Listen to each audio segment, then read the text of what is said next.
हो मैया के दरबार जलाए जगमग जगमग दीपक। मैया के दरबार जलाए जगमग जगमग दीपक। मैया खुश होके देती हैं वरदान भवानी मेरी दुर्गा जी। हो मैया खुश होके देती हैं वरदान भवानी मेरी दुर्गा जी। नमस्कार, मैं शारदा पांडे आसान ज़िंदगी की इसी एपिसोड में आपका स्वागत करती हूँ। आज मैं आपको बताऊंगी अखंड ज्योति जलाने का तरीका। और बहुत सारे कमेंट आए हैं कि अखंड ज्योति माँ के सामने दाएं या बाएं रखना चाहिए। वैसे अखंड ज्योति बहुत सारे पूजा में जलाया जाता है। जैसे अखंड जब रामायण कराया जाता है तब भी अखंड ज्योति जलाई जाती है 24 घंटा की। लेकिन अगर माँ दुर्गा की पूजा करते हैं और अखंड ज्योति जलाने का 9 दिन का संकल्प लेते हैं वो काफ़ी कठिन होता है। इसी तरीके से अगर हम कोई जाप कराते हैं, ग्रह दोष का जाप, मंगल का, शनि का, किसी का भी, या महामृत्युंजय का, तो उस समय भी एक ज्योति, एक अखंड ज्योति उतने दिन तक जलती रहती है जितने दिनों तक पाठ होता है, यानी जाप होता है। तो जब अखंड ज्योति जलाने का संकल्प पंडित जी लेवाते हैं कि अखंड ज्योति जलाना है, तो उसमें ध्यान देना पड़ता है कि जो बत्ती होती है पाती वो 1.25 हाथ की होनी चाहिए।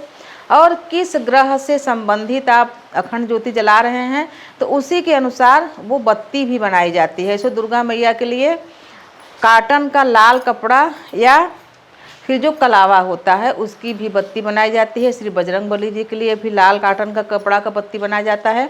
तो आज आपको बताऊंगी नवरात्रि पर्व के लिए अखंड ज्योति जलाने के लिए, और सावधानी भी रखें। मैं बहुत सारे लोगों से बोलती भी हूँ, इसके पहले आसान ज़िंदगी में वीडियो भी डाली हूँ कि अखंड ज्योति आप तभी जलाओ जब पूरी तरह से ध्यान दे सको। तो चलो दिखाती हूँ अखंड ज्योति अभी आप इस नवरात्रि में कैसे जलाएंगी घर पर। ये है चावल, इसको हम हल्दी से रंग लिए हैं।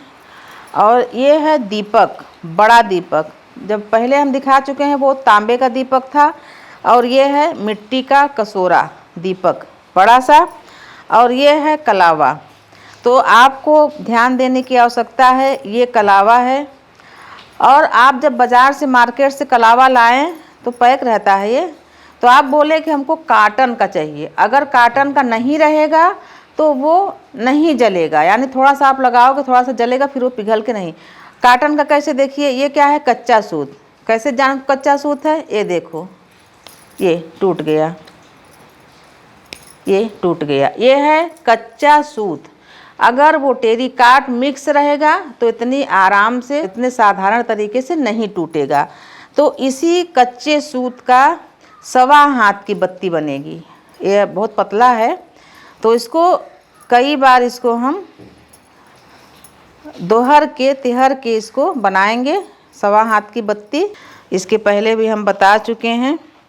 तो कई लोगों का नहीं जला था तो मैं उनसे बताई थी कि आपका टेरिकॉट मिक्स या सिर्फ, कभी कभी तो सिर्फ टेरिकॉट का ही रहता है। तो वैसा नहीं, आप कच्चा सूत का धागा ले आएँ, कच्चा कलावा। ये देखिए इसको 2 बार मोड़ रही हूँ, इसको ध्यान से देखिए। बहुत सारे लोग मनौती माने रहते हैं कि हम अखंड ज्योति जलाएंगे, तो जला सकते हैं, लेकिन इसमें काफ़ी देखभाल करना पड़ता है। ये 2 बार मोड़ लिए, ये 3 बार मोड़ लिए ये धागे को, क्योंकि काफ़ी पतला है और कोई कोई कलावा बहुत मोटा रहता है।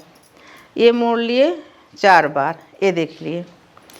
ये हो गया आपका हाथ, किसको बोलते हैं, जो ये यहाँ से मुड़ता है इसको हाथ गिना जाता है। और ये उंगली से पूरा, ये अब इतना ज़्यादा है, यानी ये है 1.25 हाथ। 1.25 हाथ का ये है बत्ती। ये 9 दिन तक आराम से जलता है ऐसे। ये देखिए,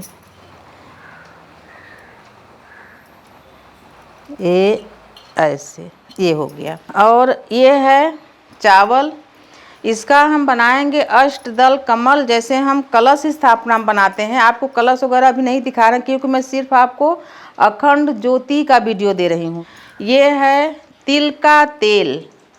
तिल का तेल इसलिए बोल रही हूँ, तिल का तेल या मीठा तेल कोई भी हो, फली हो, कोई भी तेल हो आप जला सकते हैं, पर तिल का तेल काफ़ी शुभ होता है, काफ़ी देवताओं के लिए अच्छा होता है, सभी पूजा पाठ में तिल लगता है। तो घी, गाय का घी का इसलिए नहीं बोल रही हूँ क्योंकि जो ये मिट्टी का पात्र है, अभी बरसात चल रहा है यानी शरद नवरात्रि है, तो ये भी ठंडा है, और घी अभी जब ठंडा मौसम आएगा तो घी भी जम जाएगा। तो जब बत्ती के अंदर यहाँ घी जम जाएगा, अब यहाँ तक नहीं पहुँचेगा तो ये बत्ती बुझ जाएगी। इसलिए अभी गर्मियों में आप भले ही घी का जलाओ या छोटा, जैसे कि आप माँ का आरती करो तो पंच दीपक यानी 5 मुखी वाला दीपक बना के आरती कर लो, पर अभी तेल का दीपक जलाओ क्योंकि शरद नवरात्रि आ गई है। घी अगर जम जाएगा तो दीपक बुझ जाएगा। अभी देखिए अष्टदल कमल पहले भी बनाई हूँ, ये देखिए यहाँ पर ये रख देंगे चावल। तो ये बना रहे हैं अष्टदल कमल, आसान ज़िंदगी में हम डाले हैं बना के, और आसान ज़िंदगी में कमल बनाए तो सभी लोग जान गए हैं अष्टदल कमल कैसे बनता है। ये देखिए इसमें 8 डंडी खींचनी है, बहुत आसान है ये देखिए, ये 4 5 6 7 8 हो गया। अब इसको हम ऐसे मिला देते हैं, ऐसे ऐसे ऐसे,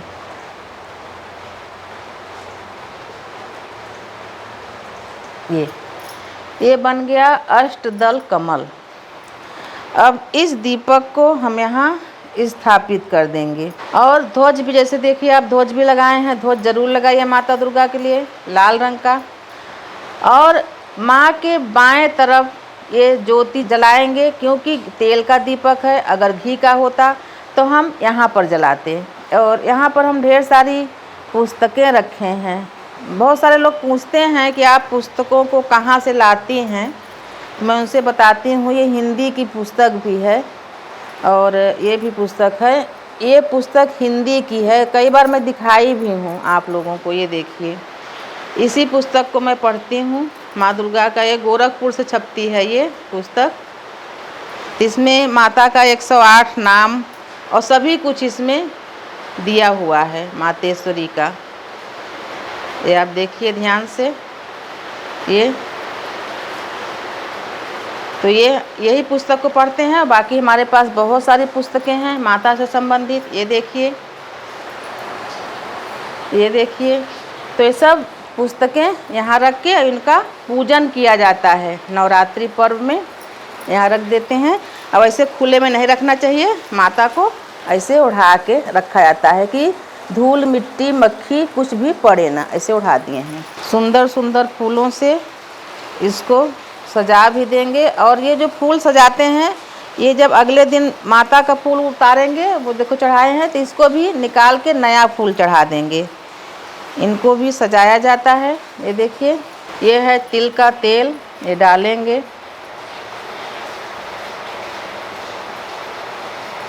ज़्यादा आपको नहीं भरना है ये। तो जो ये हम इसमें डाले हैं, कम से कम इसमें 200 ग्राम तिल का तेल डाल दिए हैं। ये पूरे दिन और पूरे रात जलेगा। तेल का पर्याप्त है, लेकिन ये बत्ती घट जाती है तो इसको थोड़ा थोड़ा सा ऊपर करना रहता है। और जो बत्ती में फूल बनता है, यहाँ जलते जलते गोला गोला सा बन जाता है, तो उसको क्या करें, एक माचिस जला के एक हाथ में पकड़ लें और दूसरी माचिस से उसको फूल को नीचे झाड़ के, और मान लो दिया बुझता भी तो तुरंत दूसरी माचिस को लगा लें। इसी प्रकार से बत्ती बढ़ाते समय या कुछ करते समय मान लो दीपक आपका बुझने का आशंका है, तो आप क्या करें कि एक छोटा दीपक जला के यहाँ रखे रहें। तो वो उसका जो शुभता है, यानी जैसे आपको लगता है कि हाँ दीपक बुझ गया, तो आपके मन में ये चीज़ नहीं रहेगा कि आपका दीपक बुझ गया। छोटा दीपक जला के रख लें और माचिस से ही आप तुरंत इस दीपक को अगर बुझता है तो आप जला लें। ओम नौ दुर्गे नमो, ओम नौ दुर्गे नमो, ओम नौ दुर्गे नमो, ओम जयंती मंगला काली भद्रकाली कपालनी दुर्गा क्षमा शिवा धात्री स्वाहा स्वधा नमस्तुते। ओम नौ दुर्गे नमो, ओम नौ दुर्गे नमो, ओम देहि सौभाग्यम आरोग्यम देहि मे परम सुखम रूपम देहि जयम देहि यशो देहि दिशो जय। देवी दुर्गा की जय हो, माता भवानी की जय हो, जय हो जय हो मातेश्वरी।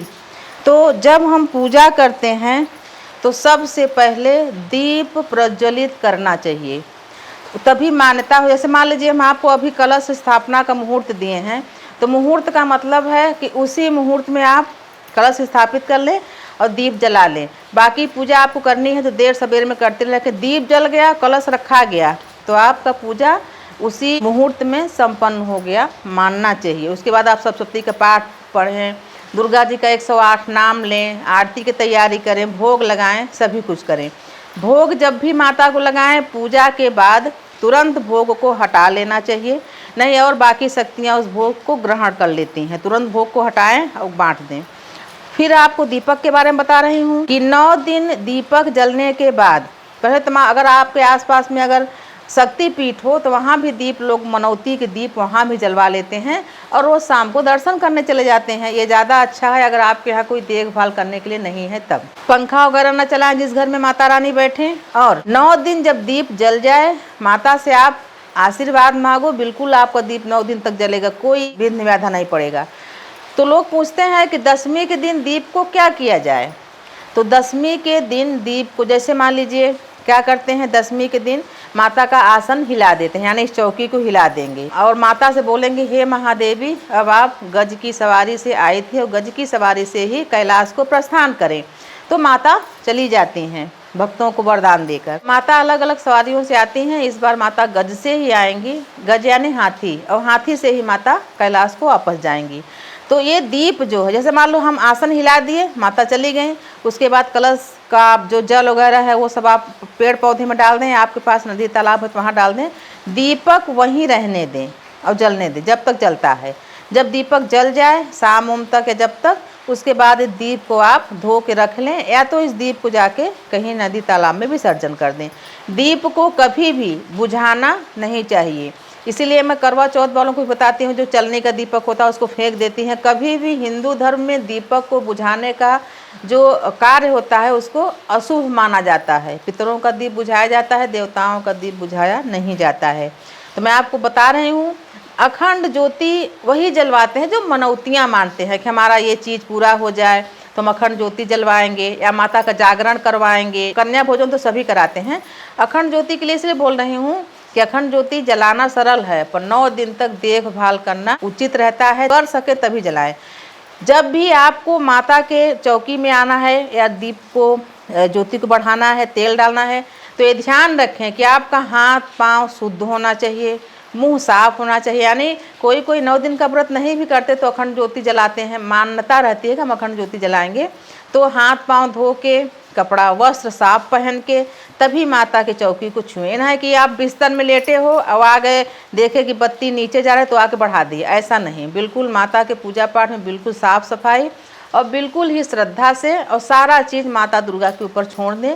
आपका व्रत निर्विघ्न पूरा होगा और आपकी ज्योति, अखंड ज्योति 9 दिनों तक जलती रहेगी।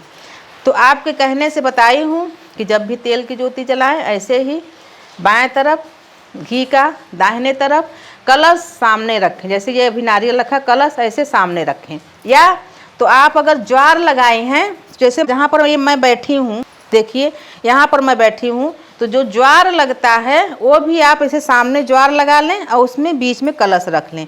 ऐसा नहीं कि आप सामने ही ज्वार लगा सकती हैं। अगर आपके पास खूब ढेर सारा जगह है तो माता के चौकी के चारों तरफ ज्वार लगा सकती हैं। ध्यान दें कि जब पूजा करने लगो तो ज्वार पाँव के नीचे जो ज्वार की पत्तियां होती हैं वो नहीं पड़ना चाहिए। यहाँ भी ज्वार लगा के कलश रख सकते हो, उस पर श्रीफल रख सकते हो। तो मैं आपको बता रही हूँ इस नवरात्रि में और सभी पूजन में, सभी जितने पूजन में आप अखंड ज्योति जलाना चाहो तो वो ऐसे ही जलता है। तो आपको मैं अखंड ज्योति जला के दिखाई हूँ, बहुत सुंदर। देखिए मन भावन माता दुर्गा जी का दरबार है। तो इसी तरह से आप ज्योति जलाएं और आपको जो भी प्रश्न है, जो भी आप कहते हो, उसी का हम वीडियो बना के आपको देते हैं और नवरात्रि के सभी आपके प्रश्नों के उत्तर दिए जाएंगे। आप सभी के लिए नवरात्रि पर्व, दशहरा पर्व सभी मंगलमय हो, सुखमय हो। आगे और सारी पूजाएं करके दिखाऊंगी, शमी वृक्ष का पूजन करके दिखाऊंगी इस बार। तो चैनल को सब्सक्राइब कर लें, हमारे साथ बने रहें, देखते रहें आसान ज़िंदगी। तब तक के लिए नमस्कार।